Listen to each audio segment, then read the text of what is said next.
Welcome to the Check Ball Show. This is our very first episode. We are in the hot Las Vegas, Nevada at Resort World. I'm Austin Mills. And I'm Frankie Delgado, and our co-host Drew Hanlin is currently with our first guest and bringing him up right now. The process. The MVP. The big fella. Joel Embiid. Let's go. I was getting trimmed. You want food? There's avocado toast right here. Let's go eat. Go eat. There's avocado toast right there. What if Frankie's just eating while we're doing the podcast? You want all the fat burger? What a good friend. He offered you food before the pod. During the pod. You can eat during the pot. You want me? I'll eat it. Yeah. I'll eat it out.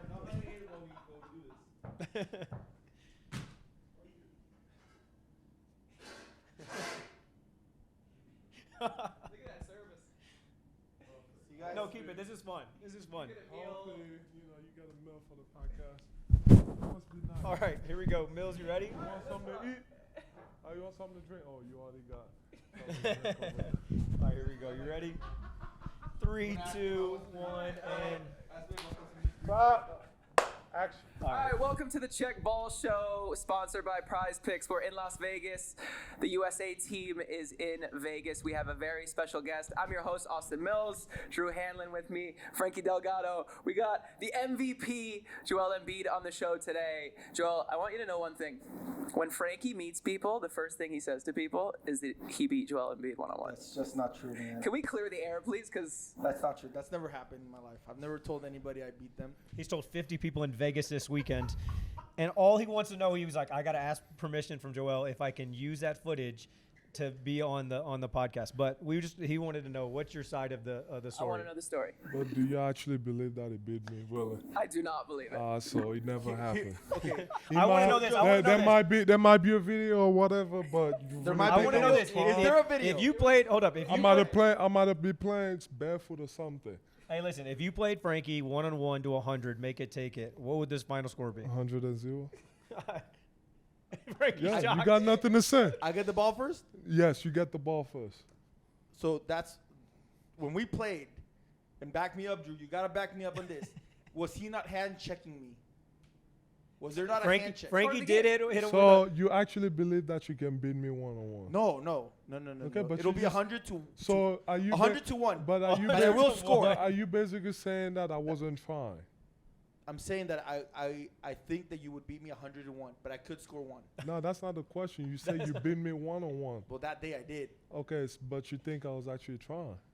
I think you did. If Joel is trying, Frankie, did not- you would not score a point up to 1,000. He was hand checking me, Austin. Let me There's ask- video Yeah, of but that's this. part of the game. Hold on, let me ask this. No, meaning like he didn't want me to score. He was like he locked me up. That's all he wanted. All right, Joe, I got a question. Do you think if there was a one-on-one tournament in the NBA, do you think you'd win? Yes, for sure. Because we were talking about this with Jason, because Jason and him played years ago. You guys only played once. And when they played, Jason would get up a couple points in the spot, and then Joel would go, bully ball. and the thing is, he's so skilled because he can shoot the shots if you back up, but then also he would just take 1 dribble, 2 dribble if you cut him off, spin move, dunk, and stuff like that. Yeah, I'm too competitive, so I don't want to lose. So at the beginning, I give you a chance. I take a lot of jumpers, and when it gets down to it, and you getting pretty close to beating me. Now I gotta go full bully more. Who would be the final 4? If it was you and one, who would be the other 3 in the NBA if you guys had a full-on bracket? KD.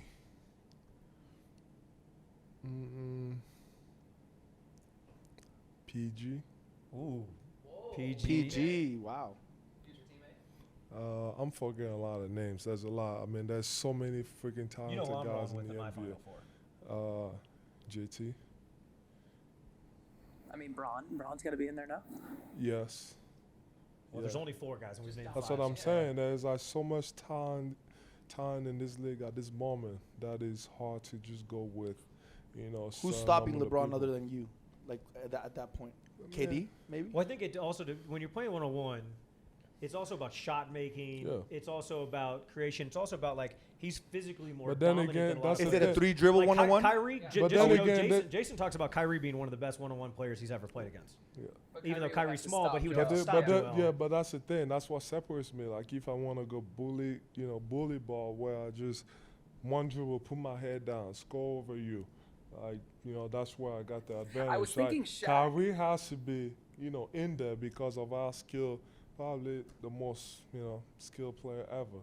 But then again, when it comes down to it, can he get a stop against, some of the bigger guys that have size on him and weight?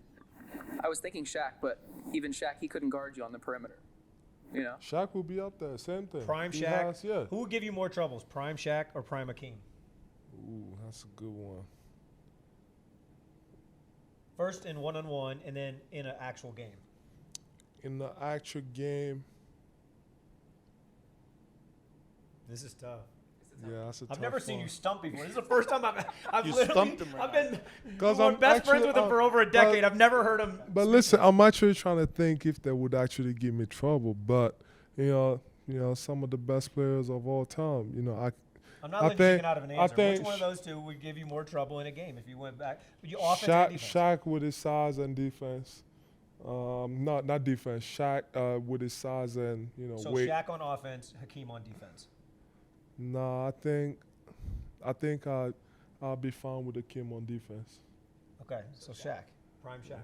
That Prime matchup Shaq. would go crazy. One of the most That dominant would players be ever. the That's a fair answer. like dominant versus dominant, but skill you win. But then again, to me, one-on-one is like, like if we just strictly talking about one-on-one, is like, I don't want to just get the ball in the post and, go back to I the don't think you're basket gonna be able or to whatever. do that to Shaq. Like, With Shaq, you'd have to go do your I mean, we talking like Shaq wasn't all that. I mean, he could move. Like, don't forget about, before, kind of like before his Lakers days. I mean, yeah, Shaq skill, in Orlando was like yes. grabbing the ball off the rebound, handling it. spin, everything. yeah, everything. People Throwing off the underrate Shaq backboard. because when he was in the Lakers prime, he was just so dominant physically that he Yeah. could just bump, Bully. hook, bump, and Drop then turn around. step. Yeah, he just had such a dominant presence. But young Shaq, he Yeah. had. You can even see He like was skinny, footage at yeah. USA when he was, or at All Star when he's like crossing over people and stuff like that. Well, he crossed over MJ. Yeah. I know you want to get into that, MJ. Let me ask you this. You know how back in the day, we talk about this all the time, but so back in the day, the rules were actually different. The double team rules were different. So like if you couldn't really double below the free throw line until the ball was caught, and then when you doubled, you had to actually go double. So it was more single coverage. Obviously, Joe faces double and triple teams. If you weren't allowed to double at all in the NBA, what do you think you could average? No doubles, like no even you could dig, but not No double. doubles. 50. 50. Average 50. Not even kidding. No, 50 Like average. I would, because all you would have to do is just throw the ball down there every single possession. I'll get to the free throw line or I'll score. And then most teams they have what, 2 big men, 3 big men. Next thing you know, they're all gonna be in foul trouble. And even with the double teams nowadays, I get double and triple team every single possession, and those same guys are still getting foul trouble. So I think if you were not allowed to double, I mean, that's hard. But it just doesn't go for me. Like it goes for everybody else. Like if you allow someone to take 6 dribbles, or you just let them go one-on-one. Like it's hard. Like it doesn't matter how good you are defensively, you're not gonna stop them. I think that's what's going to be so good about you guys this summer in Team USA, because they can't. I mean, they can double you, but if they double you, then you have Bron, Steph. How's that going to work? I'm excited. I just even if I go and I score 0 points and and they keep doubling and I keep passing to Steph, KD, Bron. I mean, that's like no brainer. It's I FaceTimed the other day. I was working out KD, and KD goes, "Bro, I cannot wait till I dribble over the wing, throw the ball to Joel. He's got the ball, and it's me and Steph and Bron cutting and Jason spotting up." He goes like, I just want to see what they're gonna do. Play zone. I mean, during our practices, they've been doubling a lot, and he's seen some of the practices. All I gotta do is just Steph wind up, and I just throw. I'm looking like Jokic, like it's that easy. Yeah. I'm not sure if you guys are going to be like as dominant, quote unquote, as Dream Team, because they beat every team by 30. I think some games might be closer, and that's talent. It's more talent. But I think talent-wise, your roster is way more talented than the Dream Team from top to bottom. I don't know. That's for you guys to decide. I wasn't even born. I was, that was in '92.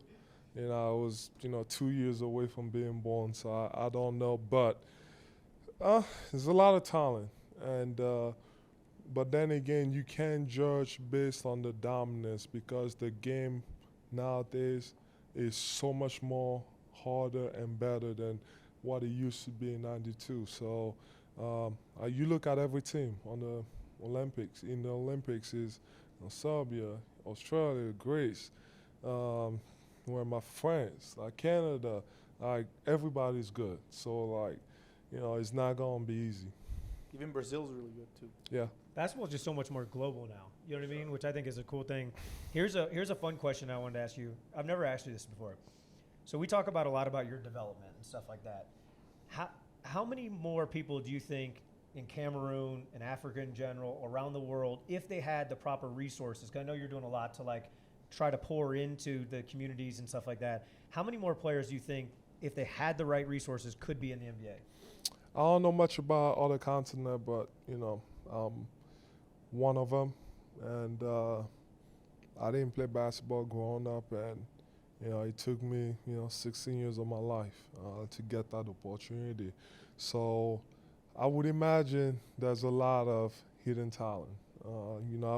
I never knew I could be one of them. I never knew I would be sitting here, but I also got lucky. I got an opportunity, and here I am. So I would imagine that there's a lot of talent, but like you said, there's no infrastructure, there's no courts, there's no balls, and you gotta do. That's why my goal is to have as much impact as I can, as far as just helping the next generation. It's crazy to think that two of the greatest players ever, arguably, obviously this is a conversation, but Joel and MJ didn't start playing basketball until they were like almost halfway through high school. That's a crazy thought. You forgot Hakeem, started at 15 too. Yeah, it's crazy. That's the kind of like the dilemma that I'm on right now, because obviously I have a kid, and I'm not gonna push sports into I'm not going to push him into sports. He's going to do whatever he wants. But then again, if he does like it, and if he likes basketball and he wants to try it, it's almost like, well, I started at 16, so I'm like, I didn't have any bad habits. And, it worked out for me. But then again, I'm like, am I one of the luckiest ones? Am I one of the blessed ones? Or, like, can it happen with a lot more people? So I'm trying to figure it out. Like, if you were to like, sports in general, like, how early do you let them, start?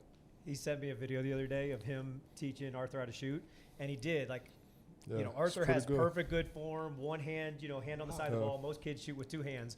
And then after that, I was like, this is some things we did with Deuce, like jump stops and jabs. So he started showing him that, and he sent me more videos. And then he looks good. He looks good. I mean, I showed him his kind of, at that moment, it kind of reminded me of like myself, because usually like you show me one move and then I'm able to do it. Like, I was like, let's do one dribble pull up. He's like, dribbling, shooting. I'm like, and then so like, yeah, that was interesting. It was funny though, when he did, I literally texted him back and I was like, oh my God, it looks good. You should try this. And I was like, you're going to love working with him. He's like, I'm already frustrated. And I'm like, he's young. Like, you know what I mean? He's like, and he literally goes, he's not doing everything that I tell him to do. And I was like, now you know how I feel during the game. But that's the reason why I'm never going to be coaching after when I'm done. No way. Can't do it. I got a question. How did you guys meet? I've never really heard this. Actually, here in Vegas. Yeah, in Vegas. I was in Vegas. Andrew Wiggins used to work with them, so I saw the videos, what they were doing. And I was like, that was like 2 years, basically when I missed those first 2 years. And, it was time for me to, start playing basketball. I was allowed to, start doing stuff. And then I was like, I just hit him up. I think it was Instagram. Yeah, he found out on Instagram where I was at the game. Where it was, yeah. He just showed up to the UNLV arena, and he came up and was like, hi, I'm Joel Embiid. I'm like, I know who you are, like, you know what I mean? And he sat down next to me, and he literally was like, I want to work out with you. And I was like, okay, cool, when? He's like, I don't know, like right now. I was like, well, I'm actually getting ready to fly back to LA. And he's like, you're going back to LA? He's like, all right, I'll be there tomorrow. And next thing I know, I get literally calls from his agent, the team, the medical staff, and everyone's like, hey, Joel said he's coming to LA. I thought he was just like capping, you know what I mean? And sure enough, next day we got in the gym and we've been working together ever since. That's awesome. I guess this is like a question for both of you. Is it possible for Joel to get better, or do you think you can get better from where you're at now?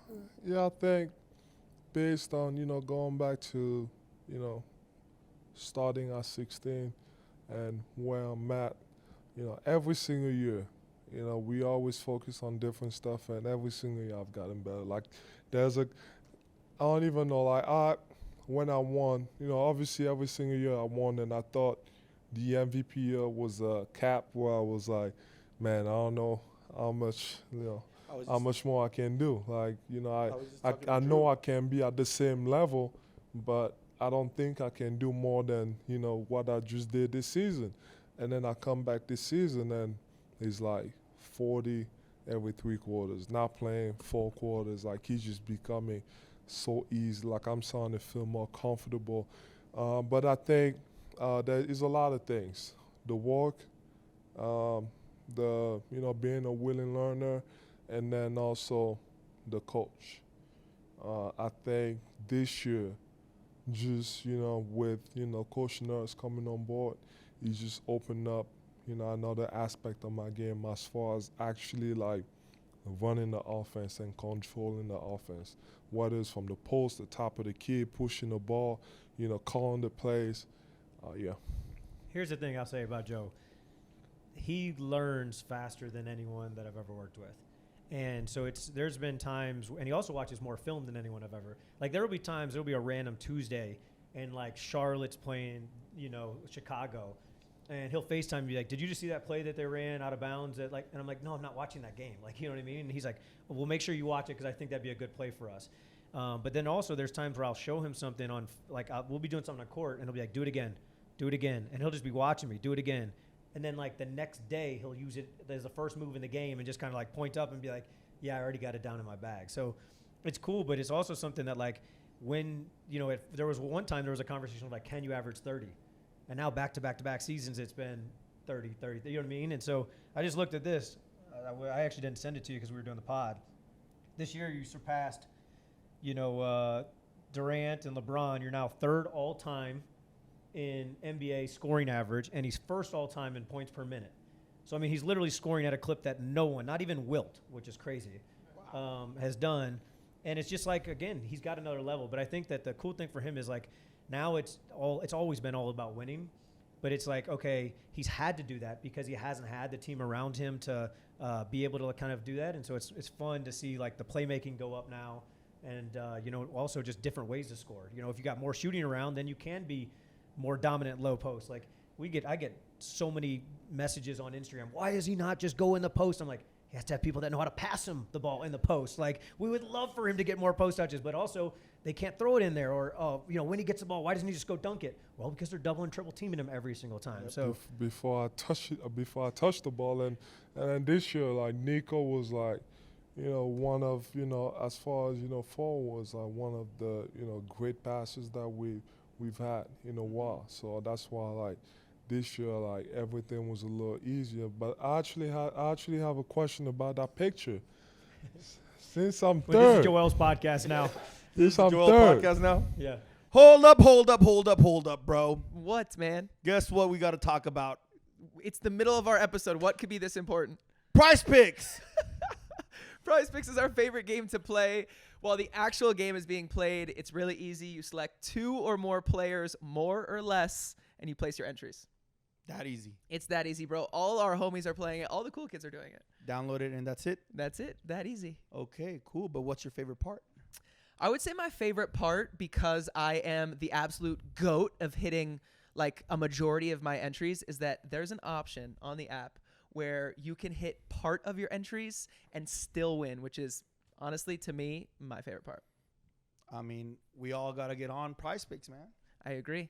And then with the Olympics coming up, and obviously us recording an episode with arguably one of the best players in the NBA, the MVP.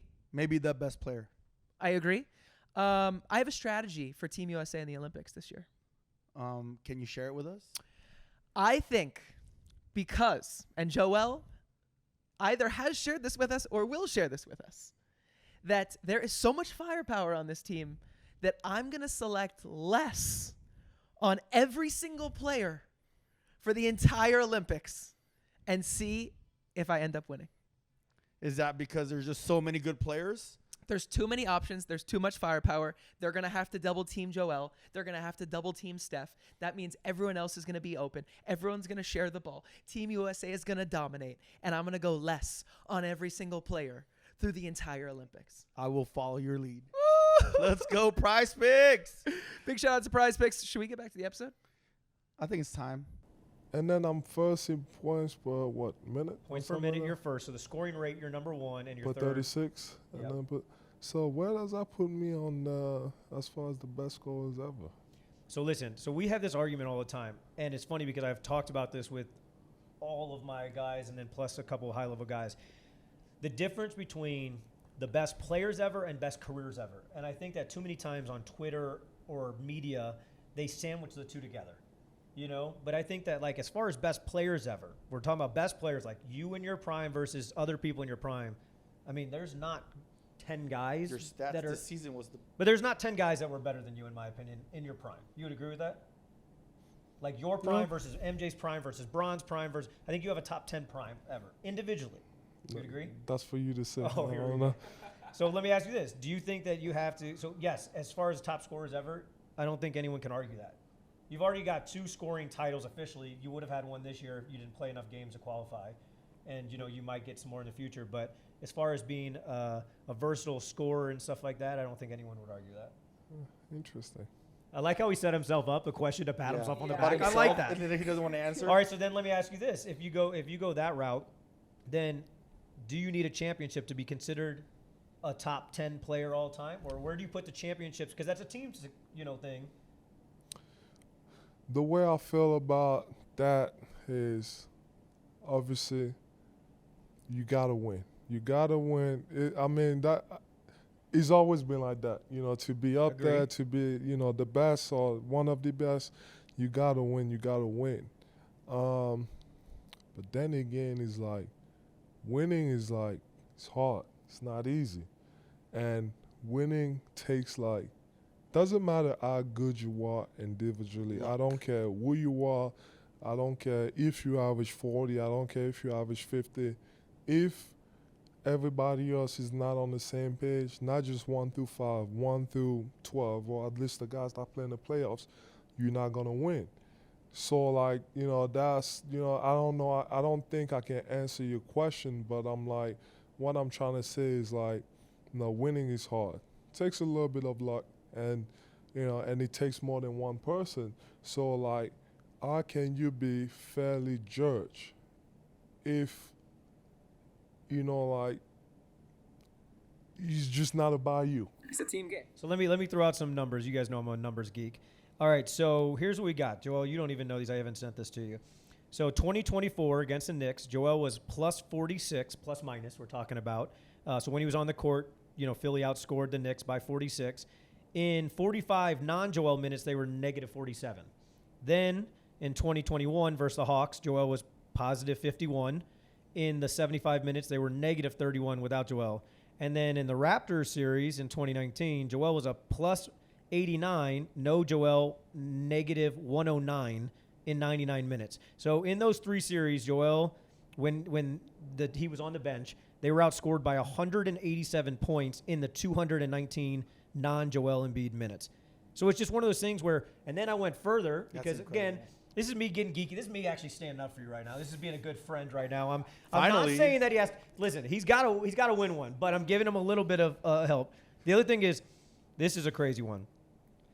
LeBron, KD, Giannis, and Jokic, 205 times in the playoffs have been plus 10 or more in the playoffs. They are 205-0. They've never lost.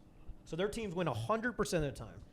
Joel has done that 23 times. So 23 times he's been a positive 10. His teams are 18-5. They win 78% of the time. So I think that's a geeky way to say, like, yes, you have to have good teammates, because he always gives Jason trouble, or he gives me trouble about Jason. Yeah, well, yeah, he's got a super team. You know what I mean? Like, if I had a super team too, I would win too. You know? I mean, I tell him the same thing. Like, Well, you got a like, super team now, coach. If I go 5 for 20, like, we get blown You out. guys don't know how much shit that I get We when got like blown Jason out. could start out 0 for 2 and the team's up by 6 and he'll be like 0 for 2 up 6 must be nice, like, and then like It is true. Yeah, But no. you got no excuses no more, man. You got Paul George now. Yeah, that's why, you know what? And again, Listen, I never use the excuses. Any, the first thing that I always look at is myself. If it doesn't matter, we can talk about the plus minuses or some of the stats that you just mentioned. Every single year, like I always blame myself because I'm like, I got hurt. Like every single year of my career, it's always been. When's the last time have I ever had a healthy player? 2020 COVID year in the bubble. and he That averaged don't 30 count. and 10 that year. That don't count. This year he led the playoffs in scoring too, but So like every single year, like something always has to happen. No breaking my face, my fingers, like it's like at some point, like like I said, I'm blaming myself, and because I just know like a lot of that stuff could be negative because if I didn't have those stuff, maybe I could play more minutes. Maybe I can close games at a higher level. Because I don't exert so much energy, and then by the time the fourth quarter comes, and I just have no more because my body's not allowing me. So like, yeah, like I just gotta, can't give up, gotta keep walking, gotta keep pushing myself. But then again, like that's what, I tell him all the time. I'm like, I want to win, and he knows it. I want to win so bad. But then again, I know I'm trying everything that I can. I'm pushing myself. I'm playing through injuries. But then again, I also understand now, like, at the end of my career, if I don't get one, that's okay. I won't regret. I think the coolest thing is going to be after his career when we can actually, like, share stuff. Like, I won't even share here, but, like, actually share what he's really put his body through and what is, like, I don't think people have any idea of that because he'll tell you there's no one that pushes, like, that's harder on him than I am. Like, it'll be, like, to a point where he'll be like, literally, I can't walk right now. And I'll be like, bro, just score 40. If you just score 40, we're fine. We're going to win. He's like, you don't know. It's not possible right now. I mean, he gives me so much shit. He saw me in the Knicks series. He's like, he texts other people, sees me before every game. Every game, they were asking me, like, are you playing? I'm like, I don't think I am. And then the next day comes, I'm like, I don't got a choice. I got to go out there and, see what I can have. And, like, every single game, like, I don't even know if I should say it, but I was basically telling Tyrese, I'm like, I can't last because first of all, I should have never come back early and I should have never come back anyways, but I wanted to play. Like, that's the way I feel.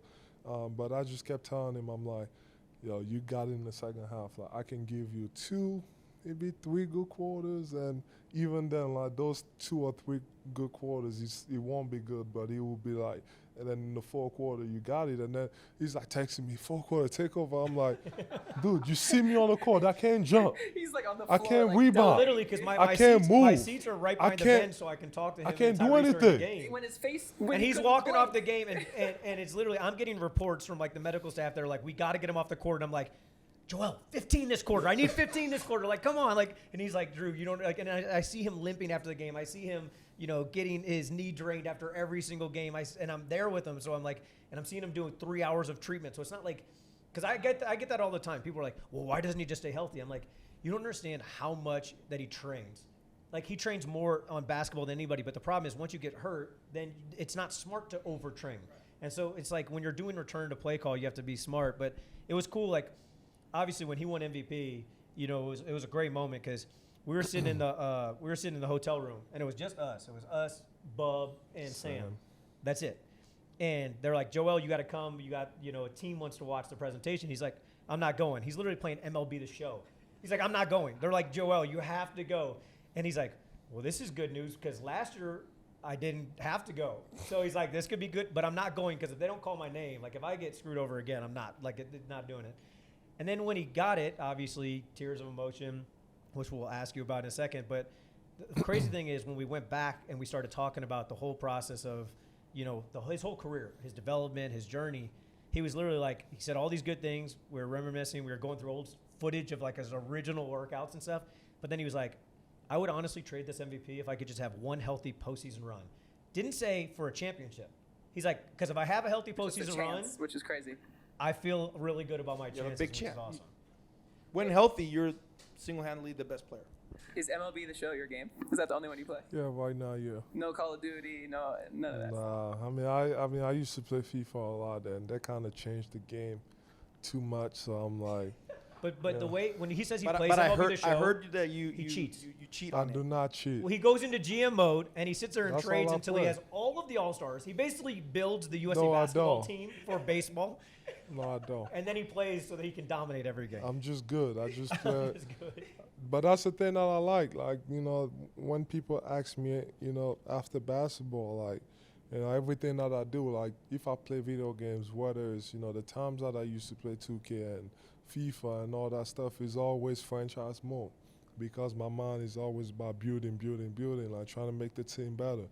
And, you know, like, after basketball, like, you know, that could be a thing because that's how I understand everything about the cap and, you know, and all that stuff, the CBA.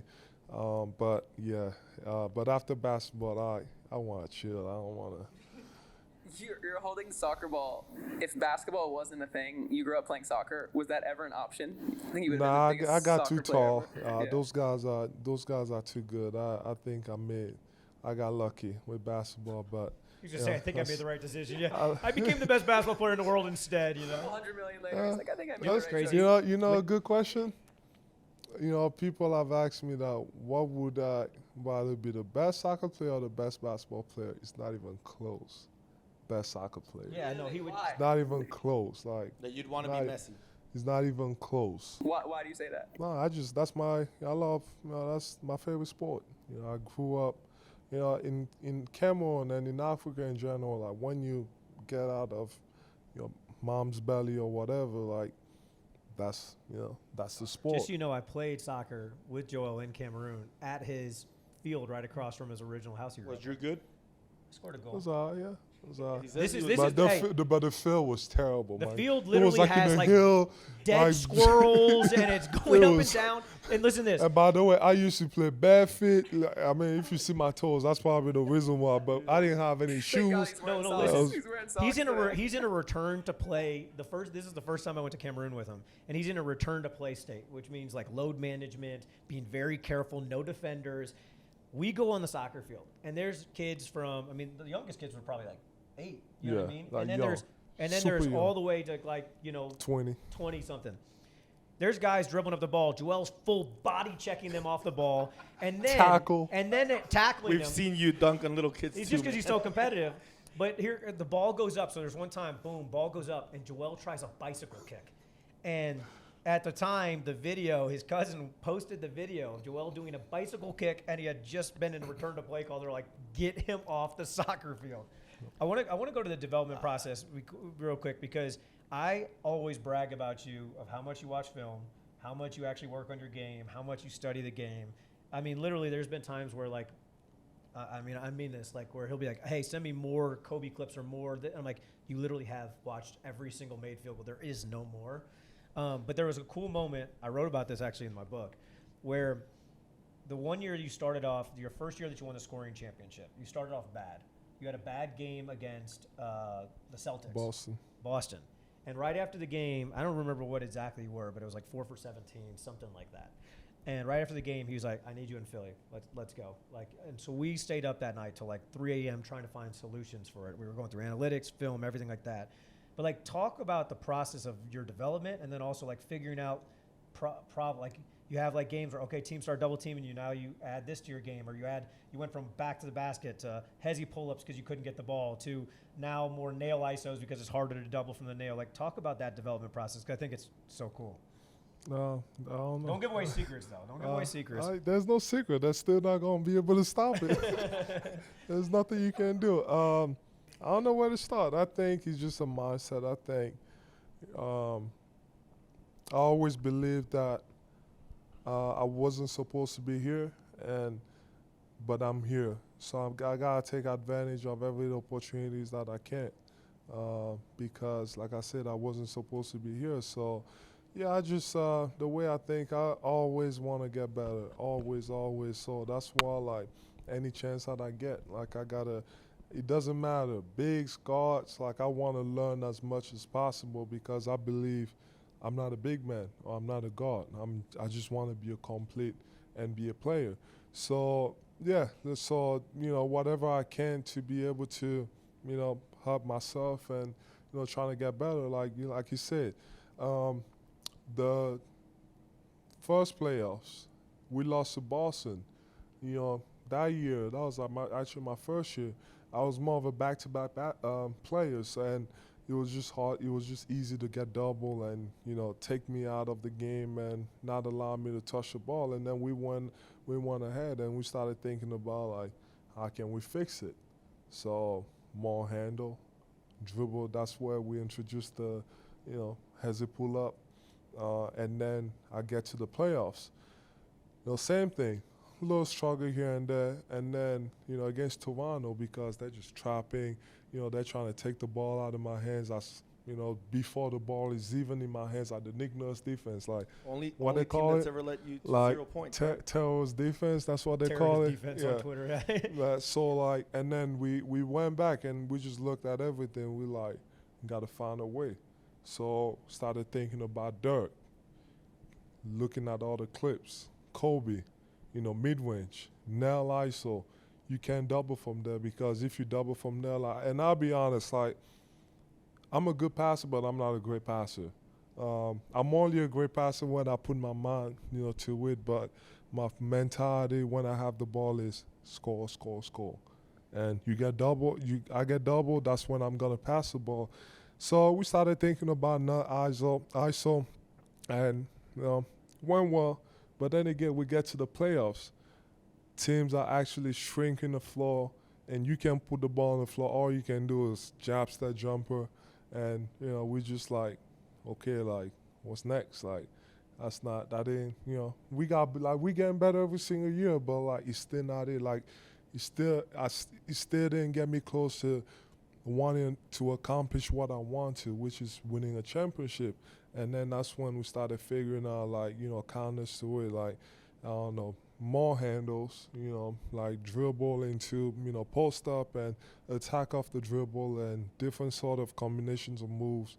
And, but that's the process because the goal has always been, wanting to be a complete NBA player. So I don't know if that answers the question. The crazy thing is, and I mean this, Joel believes if he's healthy, that if we were his teammates, that he has a chance to win. Because he's that mentality. Well, he's got He's me. got 2 shooters and a bruiser.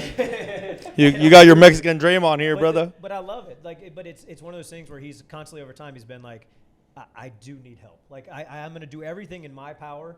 And honestly, I compliment him all the time, and Maxey compliments him all the time because Maxey, he was like, hey, I need you to get better. And so he was, him and Bub connected me with Maxey and was like, I need you to start working on him.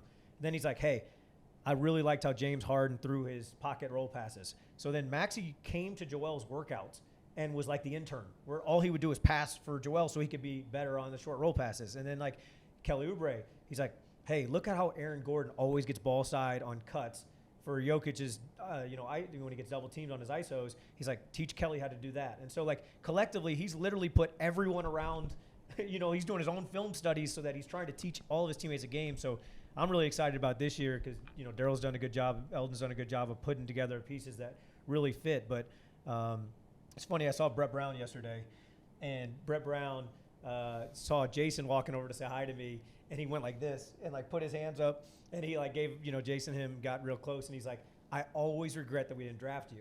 And I told Brett, I said, Brett, I begged you guys to draft him. He goes, I know. He goes, I told Jason that he was the most NBA-ready player at that time that we'd ever seen in a workout.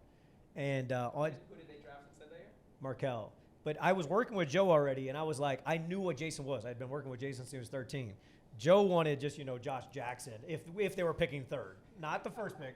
He wanted Josh Jackson. I would Of give him course, trouble for that. all I was doing was Kansas. watching Kansas He was basketball. watching Kansas. I was never watching college basketball, so I'm like the only guy that I'm watching, and he was actually good. And at I was trying to college. save flights, so I didn't have to go Yeah. to 2 different cities. He But wanted a guy from the third best team in the Big 12. what- Okay. let me ask you this though: if you guys would have drafted Jason, how many championships would y'all have won? Because I begged y'all. I don't know that we missed out on a lot. I mean, I don't want to get too much into it. You know, as an organization, you know, we've made a lot of mistakes. The drafts and the GMs, and you know, I mean, we had GMs talking trash about the players, and unfortunate. And I mean, that's been. I don't know. I don't think I'm ever gonna write a book or whatever. But you know, the story of the process of what we've been through is insane. It's absurd. And that's why, like, I've been preaching continuity, because every single year just changed. Like, new players. Like, you're never going to win like that. Like, every single team that have won, they've been together for a long time. So I really believe it. Like, it might not happen the first year, might not happen the second, but I promise you, if you get the same guys around and they learn how to play with each other and they go through the ups and downs of the season and the playoffs, at some point he's going to be rewarded. You didn't answer my question. How many championships will you and Jason won if you guys would have listened to me and drafted him? A few. Okay. I want to know, obviously in today's world, social is such a big thing. TikTok, Twitter, Instagram, there's so many places. A, do you pay attention to it? And B, has Drew talking shit and bickering you and driving you crazy from the beginning of your career helped kind of, ignore that stuff or get over that stuff? I pay attention to it because I like it. It makes me better. Like, with Stardom, I like when people tell me I can't do anything, can't do this move, I can't win. Because, it makes me want to go back and push myself to wanting to be better. But that's always been my mentality. Like, most guys don't like it. Like, they'll tell you, they don't care, but they actually don't like it. But I like when the fans, that's why, I'm probably the most hated guy in the league. I don't know why, because, I'm just cool. Like, You're the most hated guy? I don't know what's there to hate about me. Like, It's the injuries. I think it's the injuries. I feel like a lot of people can relate to my story and, what I've been through, and, I keep pushing, and I understand, I want to win. And it's not like I don't want to. I want to win. It just hasn't happened. And, going to keep pushing myself. But, I don't understand why. But then again, I pay attention to it because I like it. Because that's, the motivation that I need. Like when you get to a certain level, like when you've accomplished a lot, like a few stuff, you need something else to keep motivating you, and that's, one of the things. So I don't spend much time on, the only thing that I spend time on is probably Twitter. Everything else I don't at all. But, that's mostly, Twitter is mostly where you see a lot of people. And I said it during the season.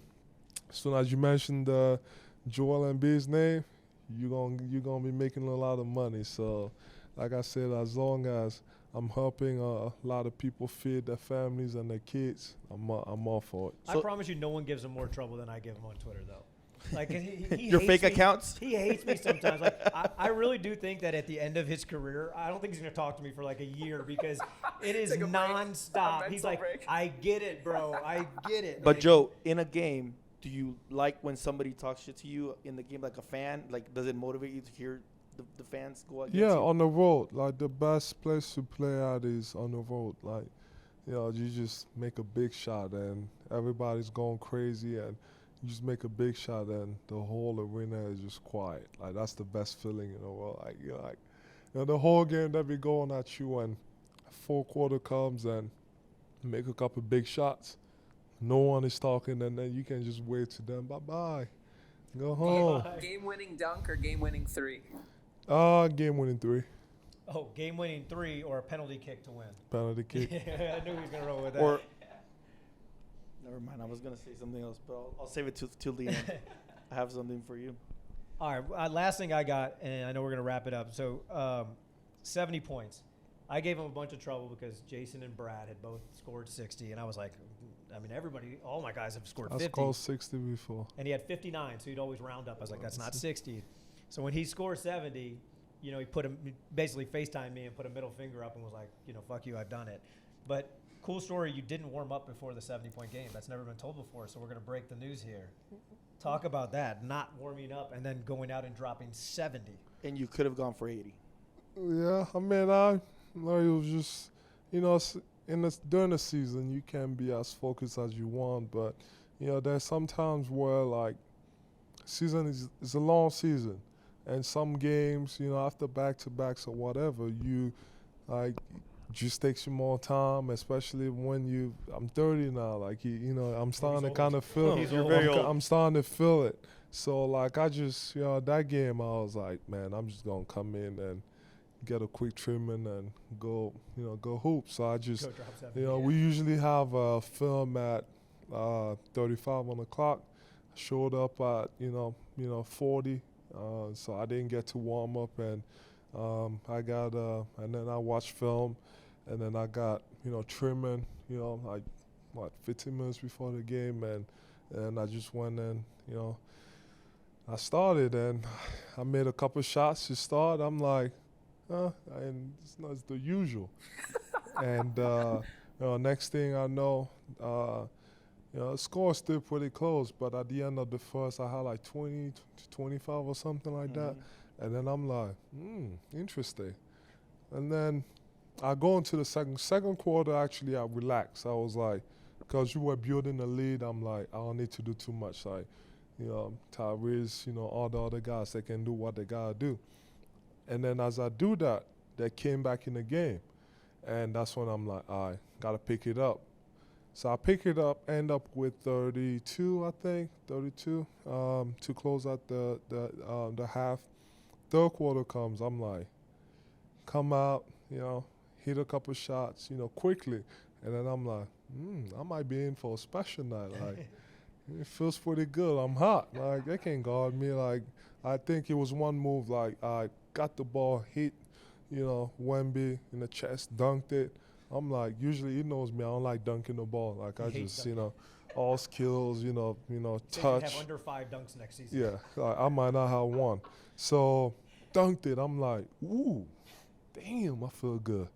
Dunked it, go back on defense, whatever. And then I scored a couple. Next thing you know, I got 59 in 3 quarters.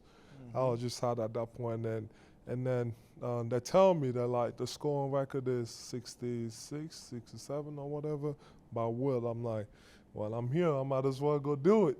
And, yeah, and then I went out and, I did it. It was a fun night. It was just one of those nights where, like, I feel like those nights you never expected. It just depends on the flow of the game. And I felt like nothing was forced. I was just hot. And my guys just kept feeding me.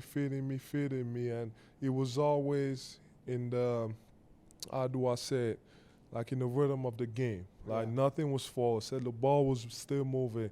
Like, it got to a point where it was a little bit forced when I came back in the fourth quarter, when, that's when they were, like, trying to force me. But it was also because they were scared, because someone else took a shot, and that the whole arena started booing. So, like, every one of them was scared. Like, Tyrese was like, I'm not shooting the ball. Like, take the ball. I'll get out of your way, because I'm not trying to get booed. And, it was a fun night. It was a special night. I never thought I would be. But you know what? 70 point was cool, but I actually think the Utah game was like, but you didn't play it's pretty close. It's pretty close. I played a You could four. have scored a lot of points. Nah, but it's not about the points. It was like Dominance. quadruple double. I was so close, like 3 blocks away, and then a couple of, like, 4 assists or something, like 3 assists. Like, I was so close. I'm like, yeah, but he's gonna be mad at me next year. Next year, I'm not shooting the ball. Well, I was just gonna ask you, because as a spectator, 10 assists a game. like, when I watch the game and I see you scoring, it looks so easy. And you're also doing it. Wemby's, top 3 defender in the league. Do you think it's gonna happen again, or are you? I don't know if you could Time out. Oh, real quick, because I know that he takes pride in this. We talk about this all the time. You can't be a defender if you get scored 70 on you. Well, the defensive player of the year, Rudy Gobert. You can't. He's dropped a couple of 50 pieces on him. Wemby was second, runner-up, and he dropped a 70 piece on him. And then, AD had a 30-point triple-double in 3 quarters. Jokic obviously is averaging 40 the last couple of games. He loves going up against the best bigs, but the big thing is, should Defensive Player of the Year be the best stopper? Or how do you think defense – because he thinks he should – when he take him off the court, he feels like my team goes down. When I'm on the court, my team does well. Well, even certain bigs have trouble playing the playoffs because, it's a I garbage game think the people don't know how to vote for Defensive Player of the Year. Like, just because you average the most blocks doesn't mean you're actually a great defender. If you know basketball, you know this. Block steals doesn't matter. Like, if you're a solid defender, that's what a good defender is. Like, if you go and average 4 blocks, but you're still easy to get scored on, people don't fear you. To me, that's not being a good defender. Like, to me, the best defenders are just solid. They never chase blocks. They never go after steals. They're just solid. Like the Drew Holidays, or like some of the bigs. And that's why we always talk about it. Like, since I've been in Philly, like I've gotten to a point where like offense has taken over so much that defense has been forgotten, and it pisses me off because I actually care about defense more than offense.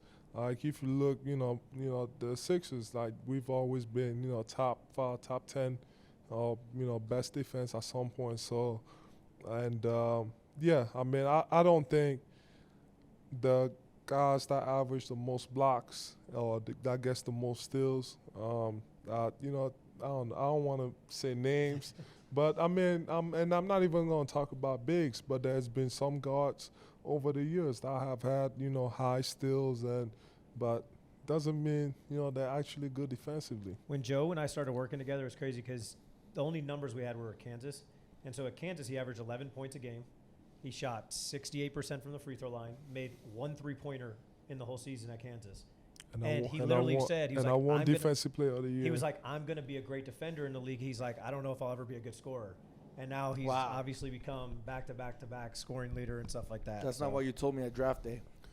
Well, what did I say? You said you were going to be the best. And you proved it. I mean, you can be. The best is quantify on being one of the best offensive and one of the best defensive players of the year. You have to be both to be the best. Got to be both to be the best. So, that's the way I see it. All right, last thing I want to wrap it up with. You got a game that we got to get you to. USA experience. Obviously, you're really looking forward to it and stuff like that. What are you looking forward to most about the USA Olympic experience? Just being around the guys, and there's so much greatness. Like, all these guys have accomplished a lot, and just an amazing collection of talent. Just being around them, enjoying them. To me, from what I've seen, people always talked about it as competition. For me, like, that's not competition. I'm here to enjoy these guys and enjoy playing with them, and it makes me feel so good when I have the ball and I get double and I'm passing to Steph.